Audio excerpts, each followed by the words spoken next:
نحمده ونصلي ونسلم على رسوله الكريم اما بعد اعوذ باللہ من الشیطان الرجیم بسم اللہ الرحمن الرحیم۔ قابل احترام بزرگوں اور دوستوں، غیبت کے تعلق سے جو ہماری اور آپ کی گفتگو جاری ہے، اور گزشتہ درس میں پیارے پیارے آقا صلی اللہ تعالی علیہ وسلم کی ایک حدیث کو ہم نے سماعت کیا کہ جس میں نبی رحمت صلی اللہ تعالی علیہ وسلم نے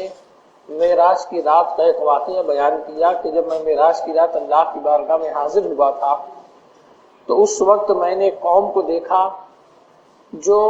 اپنے ناخنوں سے اپنے چہرے کو نوچ رہی تھی اور مردار کھا رہی تھی۔ تو میں نے جبریل امین سے پوچھا کہ جبریل یہ کون سی قوم ہے کہ جو اپنے ناخن سے اپنا چہرہ نوچتی ہے، مردار کھاتی ہے؟ تو حضرت جبریل امین علیہ الصلوۃ والسلام نے کہا کہ یا رسول اللہ، یہ وہ لوگ ہیں جو دنیا میں دوسروں کی غیبت کیا کرتے تھے۔ پھر حضرت حسن رضی اللہ تعالیٰ نے کا قول کہ جس میں انہوں نے کہا کہ رب ذوالجلال کی قسم کہ لقمے کا پیٹ میں پہنچنے سے پہلے غیبت انسان کے دین کو تباہ و برباد کر دیتی ہے۔ یہ ایک مثال انہوں نے دی ہے، اور اس بات کے اوپر انہوں نے اللہ کی قسم کھائی ہے کہ ہم جو کھانا کھاتے ہیں، جو لقمہ کھاتے ہیں، وہ اتنی جلدی ہمارے پیٹ میں نہیں جاتا جتنی جلدی غیبت ہمارے اعمال کو اور ہمارے دین کو تباہ و برباد کر دیا کرتی ہے۔ تو یقیناً مسلمانوں، یہ ساری چیزیں جو ہمارے لیے ایک عبرت کی چیز ہے، اور اسے اگر ہم سبق حاصل کریں تو ہمارے لیے کامیابی دنیا و آخرت میں ہے کہ غیبت تمام اعمال کو تباہ کر دیتی ہے، برباد کر دیا کرتی ہے۔ حضرت سلمان فارسی رضی اللہ تعالی حضرت ابو بکر و حضرت عمر کے ہمراہ ہم سفر تھے اور ان کے لیے کھانا تیار کرتے تھے۔ ایک مرتبہ ایسا اتفاق ہوا کہ حضرت سلمان رضی اللہ تعالیٰ کے کھانے کے لیے کوئی چیز نہ پائی جسے تیار کر کے وہ کھلا سکیں۔ حضرت ابو بکر و عمر رضی اللہ تعالی عنہما نے انہیں حضور کی خدمت میں بھیجا کہ جا کر دیکھو وہاں کچھ موجود ہے۔ انہوں نے واپس آ کے بتلایا کہ وہاں کچھ نہیں۔ اس پر انہوں نے کہا کہ اگر تم فلاں کنویں کی طرف جاتے تو اس کا پانی بھی خشک ہو جاتا، جس پہ یہ آیت کریمہ اللہ نے نازل کی کہ ایک دوسرے کی غیبت نہ کرو۔ حضرت ابو ہریرہ رضی اللہ تعالی عنہ کا قول ہے، تم بھائی کی آنکھ کا تنکا تو دیکھ لیتے ہو مگر تمہیں اپنی آنکھوں میں عیب نظر نہیں آتا۔ حضرت ابو ہریرہ رضی اللہ تعالی سے مروی ہے، حضور صلی اللہ تعالی علیہ وسلم نے فرمایا کہ جو دنیا میں اپنے بھائی کا گوشت کھاتا ہے، قیامت کے دن اس کے سامنے مردہ بھائی کا گوشت رکھا جائے گا اور کہا جائے گا جسے تو زندہ کھاتا تھا اب اسے مردار کو بھی کھا، اور وہ اسے کھائے گا۔ پھر یہ آیت تلاوت فرمائی جس کا مفہوم ہے، کیا تم میں سے کوئی یہ پسند کرتا ہے کہ اپنے مردار بھائی کا گوشت کھائے؟ اب دیکھیے مسلمانوں، یہاں پہ پہلی حدیث جو حضرت امام غزالی رحمۃ اللہ علیہ نے تحریر فرمائی، حضرت سلمان فارسی، یہ وہ صحابی رسول ہے جو فارس کے رہنے والے تھے اور جنہوں نے دین حق کی تلاش میں کافی عرصہ جو ہے ادھر ادھر گھومتے رہے، اور جب مدینۃ المنورہ آئے پیارے پیارے آقا علیہ الصلوۃ والسلام کی بارگاہ میں حاضر ہوئے اور تو یہ دامن اسلام کے اندر آئے۔ حضرت سلمان فارسی وہ صحابی ہیں کہ جب یہ سرکار کی بارگاہ میں ایک مرتبہ حاضر ہوئے تھے تو اللہ کے پیارے نبی علیہ الصلوۃ والسلام ان کے لیے اپنی تکیہ عطا فرما دیا۔ اللہ کے نبی علیہ السلام نے ٹیک لگانے کے لیے ان کو اپنی تکیہ عطا فرمایا، اور یہی وجہ ہے کہ فقہا فرماتے ہیں کہ جب تم کہیں مہمانی میں جاؤ یا اپنی دوستوں کی محفل میں جاؤ اور جب وہاں پہ بیٹھے ہو اور تمہیں کوئی تکیہ دے ٹیک لگانے کے لیے تو اسے منع مت کرو۔ دو چیزیں ایسی ہے مسلمانوں کہ جب کوئی پیش کرے تو اس کو منع نہیں کرنا چاہیے۔ ایک تکیہ ہے کہ اگر کوئی تمہیں تکیہ دے ٹیک لگانے کے لیے تو اس سے تکیہ لے لو، اور دوسری چیز اگر کوئی تمہیں دودھ پیش کرے پینے کے لیے تو اس سے دودھ لے لو۔ یہ دو چیزیں ایسی ہے کہ اس کو منع کرنا شریعت نے منع کیا ہے، اور دوسرے مسلمان کے لیے پہلے سے جگہ کا انتظام کر دینا یہ پیارے آقا علیہ الصلوۃ والسلام کی جو ہے یہ سنت ہے۔ تو حضرت ابو بکر صدیق اور حضرت عمر رضی اللہ تعالیٰ کے ہمراہ حضرت سلمان فارسی تھے۔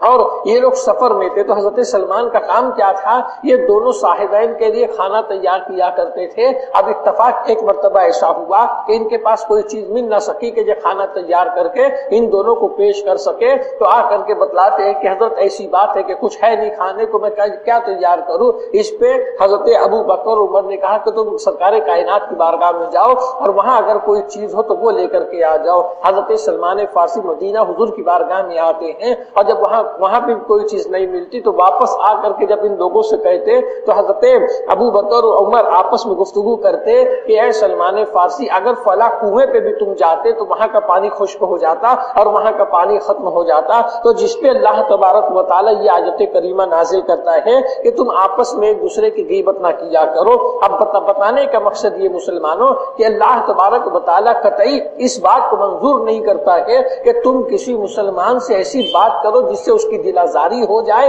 اور اس کا دل ٹوٹ جائے، اب اس کے دل کو وصیت پہنچے۔ اللہ تعالیٰ اس چیز کو منانے، اس چیز سے جو ہے قطعی اس بات کو پسند نہیں کرتا۔ اب انسان کے دل کو اللہ نے اتنی اہمیت کیوں دی ہے، انسان کے دل کو اتنا اونچا مقام کیوں دیا؟ اس وقت کو یاد کرو جب اللہ تعالیٰ نے حضرت آدم علیہ السلام کا جسد خاکی تیار فرمایا، اور ابھی آپ کا جسم مبارک تیار تھا، ابلیس لعین آیا اور آ کر کے پورے جسم کو دیکھتا، اور دیکھنے کے بعد کہتا کہ اللہ تبارک و تعالیٰ نے یہ کتنی عجیب چیز پیدا کر دی ہے کہ یہ مٹی کا ایک پتلا بنایا، اس کے جگہ جگہ سوراخ ہے۔ پھر وہی ابلیس کہتا ہے کہ البتہ اس کے بائیں طرف گوشت کا ایک لوتھڑا ہے، وہی الطاف الہیہ کا مرکز بننے والا ہے۔ مطلب کیا ہوا کہ انسان کا دل ہے کہ یہی انسان کا دل ہے جو عرش الہی ہے، اور یہی انسان کا دل ہے جس میں اللہ تعالیٰ اپنی تجلیات کو اور اپنے انوار کو داخل کرتا ہے۔ اسی لیے انسان کے دل کی اتنی اہمیت ہے کہ حضرت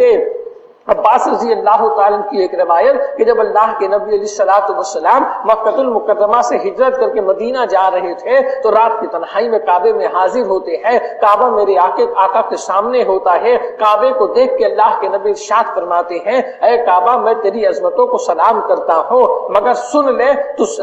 اے کعبہ میں تیری عظمتوں کو سلام کرتا ہوں، ہرگز میں تجھ سے دور نہیں جاتا، امت کی جفاکاریوں کی وجہ سے اے کعبہ آج میں تجھ سے دور جا رہا ہوں، مگر اے کعبہ سن لے تجھ سے افضل ایک مومن کا دل ہے، تجھ سے بہتر ایک مومن کا دل ہے۔ جب اللہ کے نبی علیہ السلام نے یہ فرمایا تو حضرت عباس رضی اللہ تعالیٰ جو سید المفسرین ہیں وہ اس حدیث کی تشریح کرتے ہیں کہ اس کا مطلب یہ ہے کہ بالفرض اگر یہ مانا جائے کہ کوئی مسلمان کعبے کو توڑتا ہے اور کوئی دوسرا مسلمان کسی مومن کے دل کو توڑتا ہے تو حضرت عباس فرماتے ہیں مومن کا دل توڑنے والا یہ زیادہ گناہگار ہوگا، کعبے کے دیوار توڑنے والے سے زیادہ گناہگار مومن کا دل توڑنے والا ہے۔ اب کیوں ایسا؟ اس لیے کہ کعبہ اللہ کا گھر ہے اور مومن کا دل یہ اللہ کا عرش ہے، اور اللہ تبارک و تعالیٰ مومنوں کے دلوں پہ تجلی فرمایا کرتا ہے، اپنے انوار کو داخل کیا کرتا ہے۔ اسی لیے اللہ تعالیٰ فرماتا کہ تم ایسی کوئی بات نہ کرو جس سے کسی مسلمان کی دل آزاری ہو اور اس کی غیبت ہو۔ حضرت ابو ہریرہ کا قول ہے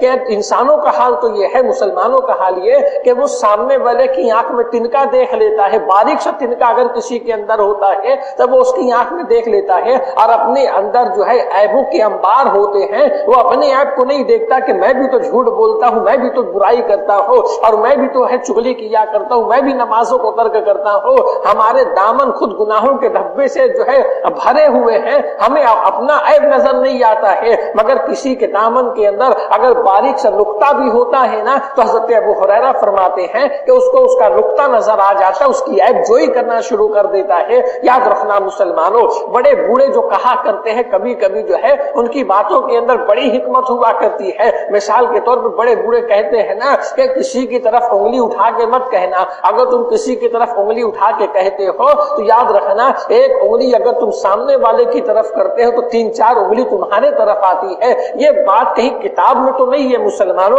مگر اگر اس کی حقیقت کے اوپر غور کرو کہ تو حقیقت ہے یہ کہ اگر ہم کسی کی طرف ایک انگلی اٹھاتے ہیں تو وہ ایک انگلی اٹھانا جو ہے ہمیں اشارہ کر رہا ہے، وہ ایک انگلی کہتی ہے کہ ایک کے نیچے جو 3 ہے اس کو دیکھ، وہ تیری طرف اشارہ کر رہی ہے کہ دوسرے کے اوپر نکتہ چینی کرنے سے پہلے اپنے گریبان کے اندر منہ ڈال کر کے دیکھ لے۔ حالانکہ اگر انگلی کی بات ہے مسلمانوں تو واعظ کرنے والوں کے لیے، تقریر کرنے والوں کے لیے اور نصیحت کرنے والوں کے لیے یہ چیز سنت ہے کہ وہ دوران واعظ جو ہے اپنی شہادت کی انگلی سے اشارہ کیا کرے، جیسا آج اکثر مقررین کرتے ہیں اور بہت جو ہے شعلہ بیانی کے ساتھ کام لیتے ہیں اور دوران تقریر جو ہے چلا چلا کر کے تقریر کیا کرتے ہیں، تو یہ تقریر کرنا اور اس طریقے سے ہاتھ ادھر ادھر پھینکنا یہ اس طریقے سے تقریر نہیں، بلکہ پیارے آقا علیہ الصلوۃ والسلام کی سنت یہ کہ جب اللہ کے نبی علیہ الصلوۃ والسلام صحابہ کے درمیان باز فرمایا کرتے تھے تو اللہ کے نبی اپنی شہادت کی انگلی سے اشارہ فرماتے تھے اور شہادت کی انگلی سے اشارہ کر کر کے صحابہ کو نصیحت کیا کرتے تھے۔ تو مسلمانوں، دوسروں کے اوپر عیب نکالنے سے پہلے ہمیں اپنے گریبان میں منہ ڈال کر کے دیکھنا چاہیے۔ پھر دوسری حدیث پاک حضرت ابو ہریرہ بیان کرتے ہیں کہ نبی رحمت صلی اللہ تعالی علیہ وسلم فرماتے کہ دنیا میں اپنے بھائی کا گوشت کھانے والا جب قیامت کے دن حاضر ہوگا تو اس کے سامنے اس کے مردار بھائی کا گوشت پیش کیا جائے گا اور اس سے کہا جائے گا کہ تو دنیا میں اپنے بھائی کا گوشت کھاتا تھا، اب لے اپنے مردار بھائی کا گوشت کھا۔ اس کا مطلب یہ ہے کہ جو دنیا میں کسی کی غیبت کرتا ہے تو وہ غیبت دراصل اپنے مسلمان بھائی کا گوشت کھانے کے برابر ہے۔ اور یاد رکھنا مسلمانوں، انسان کے لیے انسان کا گوشت کھانا حرام ہے اور انسان کے لیے مردار کا گوشت کھانا بھی حرام ہے، تو وہ کھائے گا جس میں اللہ کے نبی علیہ الصلوۃ والسلام پھر اس آیت کو تلاوت فرماتے ہیں، کیا تم اس بات کو پسند کرتے ہو کہ اپنے مردار بھائی کا گوشت کھاؤ؟ تو کوئی مسلمان کتنا ہی ذلیل کیوں نہ ہو، وہ کبھی پسند نہیں کرے گا کہ وہ اپنے مردار بھائی کا گوشت کھائے۔ جب وہ اپنے بھائی کا گوشت کھانا پسند نہیں کر سکتا تو وہ کیسے پسند کرے گا کسی مسلمان کی غیبت کرنا؟ وہ کیسے پسند کرے گا کسی مسلمان کی عیب جوئی کرنا اور اس کے عیبوں کو دنیا والوں کے سامنے بیان کرنا؟ اللہ کی بارگاہ میں دعا ہے خدا بند قدوس ہمیں آپ کو سب کو غیبت سے بچنے کی توفیق عطا فرمائے اور ہمیں جو ہے شریعت مطہرہ پہ عمل کرنے کی توفیق عطا فرمائے۔ وصلی اللہ تعالی علی خیر خلقہ